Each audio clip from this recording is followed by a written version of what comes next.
Heute kommen wir zum 6. Teil und unser heutiges Studium wird der goldene Leuchter sein.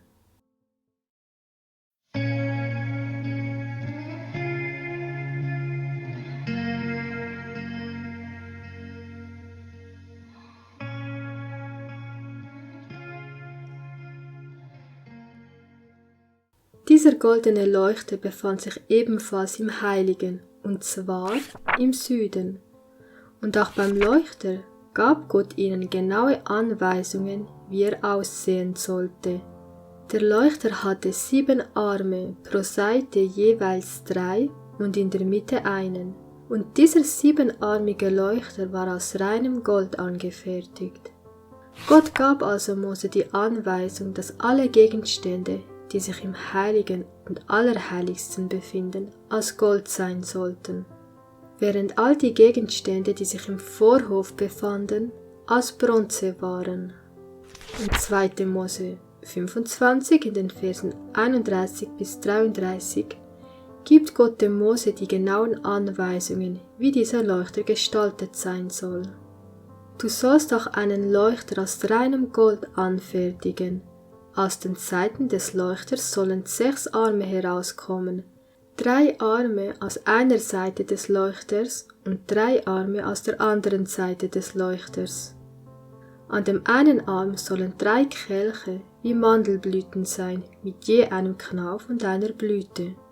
Und so sollte es bei den 6 Armen sein, die aus dem Leuchter herauskommen. Der Leuchter hatte 7 Arme und wie wir wissen, steht die Zahl 7 für Vollkommenheit. In 2. Mose 25, Vers 37 sehen wir, dass es 7 Lampen sein sollten.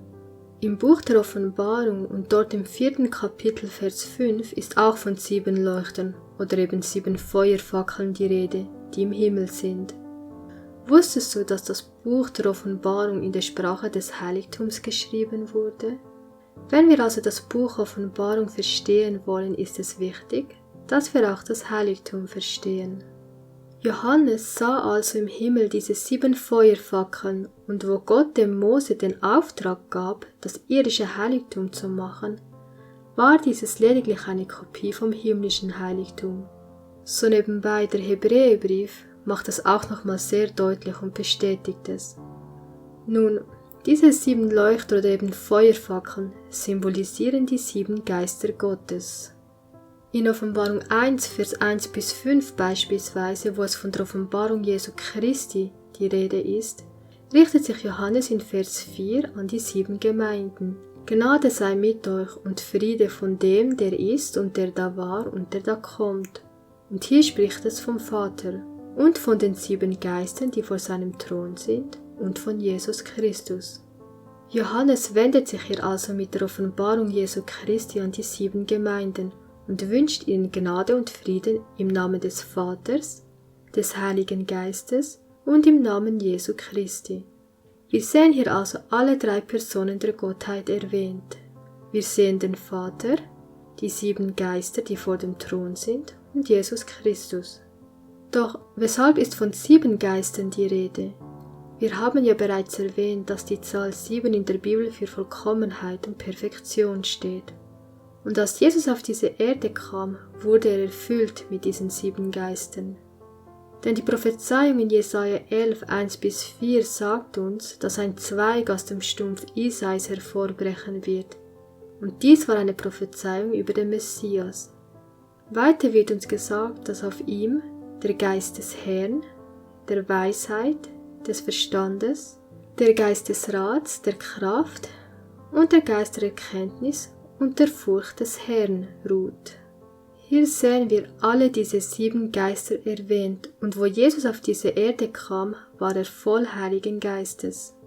In Lukas 4, Vers 17 bestätigt Jesus das prophetische Wort aus dem Buch Jesaja, wo es davon spricht, dass der Geist Gottes auf ihm ist. Heute ist diese Schrift erfüllt vor euren Ohren. Nun, diesen Leuchter, um ihn zum Leuchten zu bringen, musste man ihn zuvor mit Öl befüllen. Und so musste auch Christus, damit er das Licht der Welt sein konnte, zuerst mit dem Heiligen Geist erfüllt werden. In Johannes 9, Vers 5 sagt Jesus, dass er das Licht der Welt ist und in Johannes 8, 12 ebenfalls: Ich bin das Licht der Welt. Was war also die Voraussetzung dafür, dass Jesus das Licht der Welt sein konnte? Jesus wurde bei seiner Taufe mit dem Heiligen Geist gesalbt. Er war erfüllt mit dem Heiligen Geist. Sein Leben war in ständiger Verbindung mit dem Heiligen Geist. Fahren wir unser Studium fort. In 3. Mose 24, Vers 2 erfahren wir, dass dieses Öl, welches man zur Befüllung des Leuchters verwenden musste, aus reinem Öl sein sollte von zerstoßenen Oliven. Die gleiche Anweisung finden wir auch in 2. Mose 27, Vers 20. Die Oliven mussten also zerstoßen werden, damit man aus ihnen Öl gewinnen konnte. Ist das nur zufällig so? In den Evangelien liest man oft, dass Jesus nach seiner Gewohnheit an den Ölberg ging, wie hier in Lukas 22, Vers 39. Und Matthäus 26, Vers 36 spricht davon, dass Jesus zum Garten Gethsemane kam. Was bedeutet dieses griechische Wort Gethsemane? Nun, übersetzt bedeutet es Olivenpresse. Ist das nur Zufall? Denn war Gethsemane nicht genau der Ort, an dem Jesus schrecklich gelitten hatte und er sogar Blut schwitzte? Wir sehen, dass Jesus hier an diesem Ort der Olivenpresse heißt, zerstoßen und zermalmt wurde, genauso wie man die Oliven zerstoßen musste, um aus ihnen Öl zu gewinnen. Jesaja 53, Vers 4 und 5 erzählt davon, dass Jesus für uns zerschlagen und niedergebeugt wurde, damit wir dieses Öl, den Heiligen Geist, erhalten können. Daher heißt es auch in Epheser 4, Vers 8, dass Jesus, als er in den Himmel ging, den Menschen Gaben gegeben hat. Was für Gaben haben wir von ihm erhalten? Sind es nicht die Gaben des Geistes?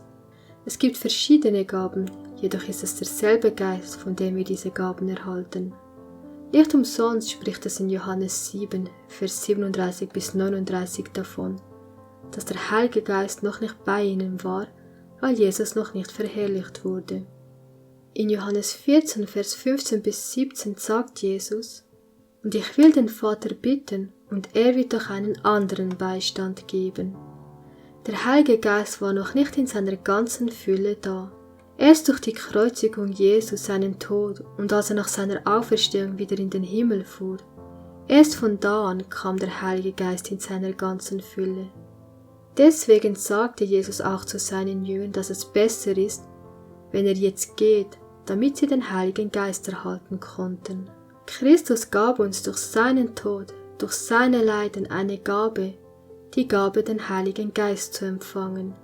Diese Gabe ist auch uns heute, dir und mir und jedem gegeben, der dieses Geschenk annehmen will und sich in seinem Leben vom Heiligen Geist führen und leiten lassen möchte.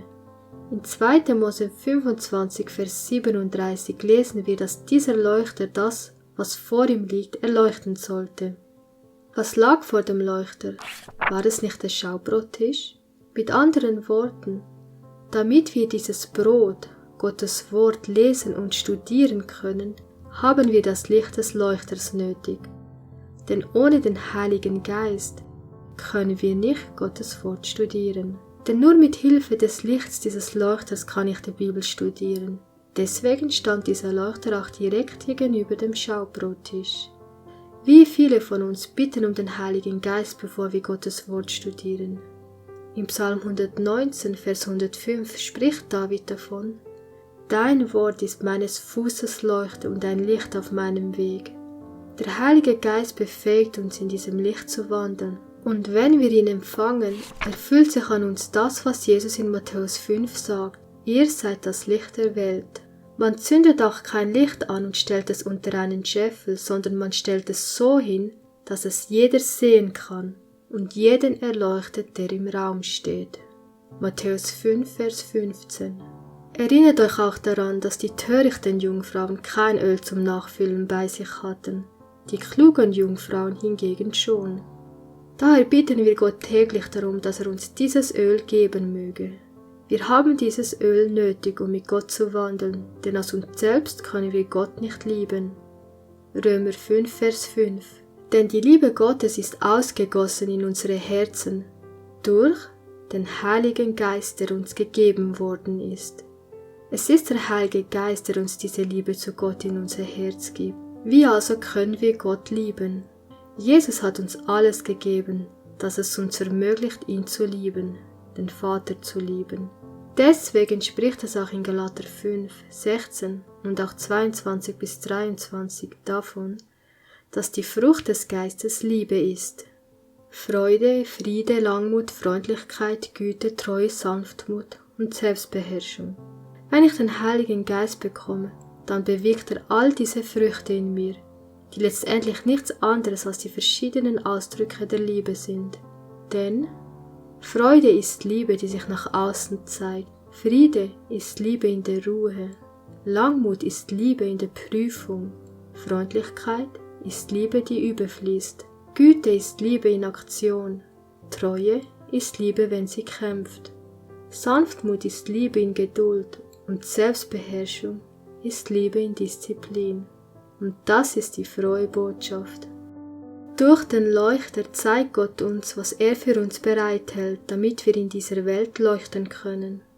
Ein Christ sollte ein Licht sein in dieser Welt, ein Licht in der Dunkelheit. Wenn ich mich einmal dazu entschieden habe, durch diesen Eingang zu gehen, bei diesem Altar zu sterben, mich beim Waschbecken zu taufen, um mit Christus wieder aufzuerstehen, trete ich in das Heilige ein, wo ich Gottes Wort habe und den Leuchter, der mir meinen Weg erhält. Seht ihr, wie uns das Heiligtum den Weg erleuchtet und uns aufzeigt, wie wir mit Gott wandeln können? Und deshalb werden wir, wenn wir beim nächsten Mal unser Studium fortsetzen, weiter Gottes Herrlichkeit entdecken, seine Schönheit in seinem Wort, wenn wir die nächsten Gegenstände gemeinsam betrachten werden auf unserem Weg durch das Heiligtum, der uns auch unseren Weg mit Christus zeigt. Und deshalb freut es uns, dass uns das Heiligtum gegeben wurde, um uns aufzuzeigen, wie wir mit Gott gehen können und wo wir bereits stehen. Ich wünsche dir Gottes Segen und bis zum nächsten Mal.